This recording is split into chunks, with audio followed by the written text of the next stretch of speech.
Welcome to another video, guys. Today I will be discussing the 5 things I love and 4 things I hate about this 2022 Mazda Miata MX-5 Grand Touring RF. This is a press car that I've been driving for the last week, and it only has 2,300 miles on the odometer, so this is about as nice of a Miata experience as you can get.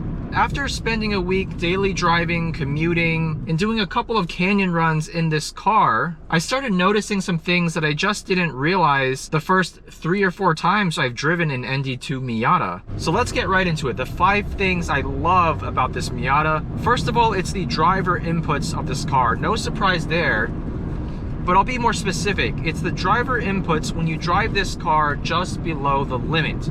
That is to say, when you're driving the car pretty hard on a public road or even a canyon road. So what do I love about it specifically? Well, the steering in this car is just beautiful. It's super light, it's super precise, and this thin rim steering wheel is just a pleasure to use. It really gives the car a lightweight feel, which of course is exactly what it is. This is a sub 2,500 pound car, even in Grand Touring RF trim, which is the heaviest configuration of an ND2 Miata.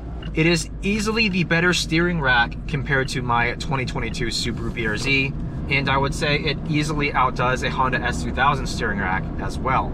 I have to say, after spending a week with it, this is one of the best shifters I've used outside of an S2000. It slots into gear so precisely, it has a nice short throw. The actual lever is very short as well. And while it's maybe not as mechanical as the very best shifters in the world, I would say it's 85 to 90% as good as an S2K shifter.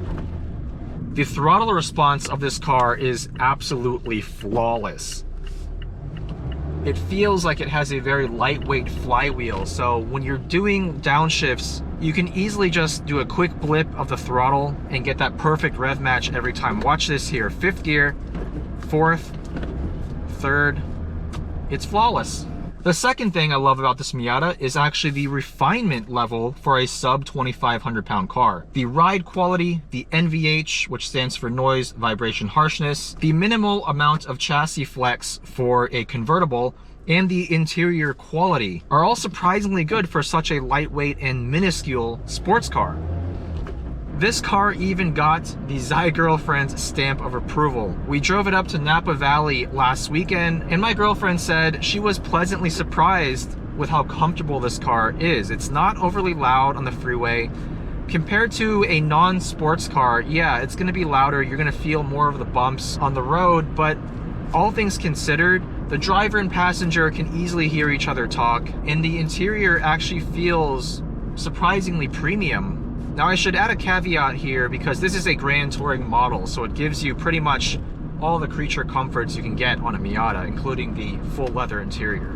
The third thing I love about this Miata is the exterior styling. This is a roughly 7-year-old design at this point. Yes, there have been some updates from the ND1 to ND2 generation, but fairly minimal in my opinion. And this car still looks fresh today. I love the sleek silhouette. The front end does have a little bit of a squinty eye thing going on, but personally, I think it's a lot more aesthetically pleasing than the NA or NB or even NC Miata. Looks are subjective, but I think out of all the Miata generations, the ND is by far the most attractive. Now, the 4th thing I love about the ND Miata is the straight line performance. This might irk some Miata fans, but I would say this is the first and only Miata to have enough power from the factory. 181 horsepower from this little 2-liter 4-cylinder. It revs to a pretty high 7,500 RPM, and out of all the Miata engines, this is my favorite. It's the most rev happy. It rewards you the most, relatively speaking, for winding it out to redline. I don't think this car needs more power. Whereas the NA, NB, and to a lesser extent NC, I always felt like those cars, the chassis could handle another 30, 40, even 50 horsepower in some cases. Now, the 5th and final thing I love about this Miata is the fuel economy. This thing is an efficient little car. In the 300 plus miles I've been driving it, As a commuter in stop and go traffic, some freeway driving, as well as a canyon drive, I've averaged 34.5 miles per gallon on 91 octane gas. And that is so much better, about 10 miles per gallon better than my 2022 Subaru BRZ. On a single tank, if you're driving conservatively, you can get 300 miles, no problem. So from a cost perspective, this thing is fairly economical to run. Now, before I fill this thing up with gas, let me talk about the 4 things that I don't like. First of all, and this should be no surprise to anyone, the interior space of this car is very limited. Even for me, I'm 5'7", around 156 pounds, and I feel cramped sitting inside this car. The seat is as low as it'll go, but I still feel the seating position is an inch or two too high. If you're 6 foot or above, your head's gonna be almost touching the roof. The car also has a minuscule trunk. I mean, the opening of the trunk is so tiny. Definitely cannot fit a full-size luggage, and not the best car for Costco runs. So if you're using this car as your only driver, keep that in mind. Despite what I said about it being fairly comfortable and having a nice interior for this class of car, usability-wise, you're just not gonna have a lot of space, and if you're a bigger person, you'll either need to get an aftermarket seat that's mounted lower, or you'll probably want to consider something like the BRZ. The second thing I don't like about this car is the infotainment system. In the week that I've spent with it, I've been so frustrated at how sluggish its performance is, and there's just a lot of just weird quirks about it. For example, when you're driving the car, the touchscreen you can no longer use. You have to use this rotary dial here. I get that that's a safety feature, but in the BRZ and GR86, you can still use a touchscreen while you're driving, and I find it to be much easier than using a physical knob.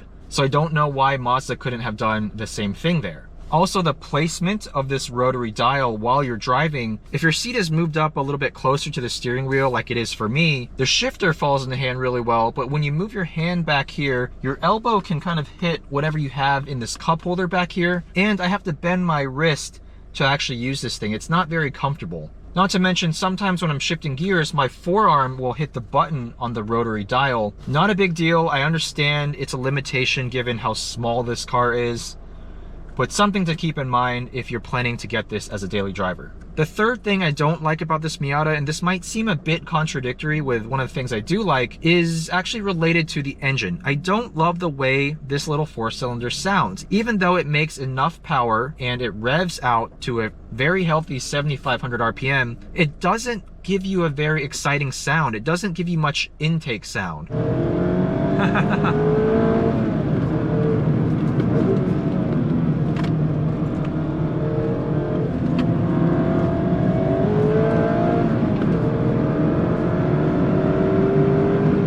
Inside the car, I like a little bit more induction growl at high RPM, wide open throttle. And this engine just doesn't give me that. Maybe some aftermarket intakes would solve that, but I've yet to drive an ND2 Miata or even an ND1 where I was impressed by the engine sound inside the car. Last but not least is the price, specifically for the Grand Touring RF model like this one. This car as spec has an MSRP of $35,000. And while on its own that might not sound like a ton of money for a brand new sports car, it's $9,000 more than the base sport model. Now granted, you get a lot of things over the base sport model. Bilstein dampers, you get the Torsen limited slip differential, you get the leather interior, driving aids, etc, etc. I would argue that the sweet spot for these Miatas is the club model, which sits at around $31,000 MSRP. You still get the Bilstein dampers, you still get the Torsen limited slip diff, and $31,000 also happens to be the starting price of the limited Subaru BRZ or thereabouts, which makes the choice between the two cars, if you're looking for a pure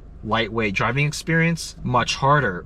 Whereas a $35,000 Miata versus $31,000 BRZ, I'm going BRZ pretty much every time. So those are some of the things that I like and dislike about the 2022 Miata after spending a week and 300 plus miles behind the wheel. A big thank you to Mazda for giving me the opportunity to have my very first press car experience. Hope you found this video helpful, guys. Thanks for watching. Subscribe if you have not already, and see you in the next video. Hey everyone, Zygrene merch is now live. If you like my content and want to support the channel, consider buying one of my t-shirts. There are 2 designs to choose from, and I'm selling them at cost for a limited time. Head over to the links in the video description for more details.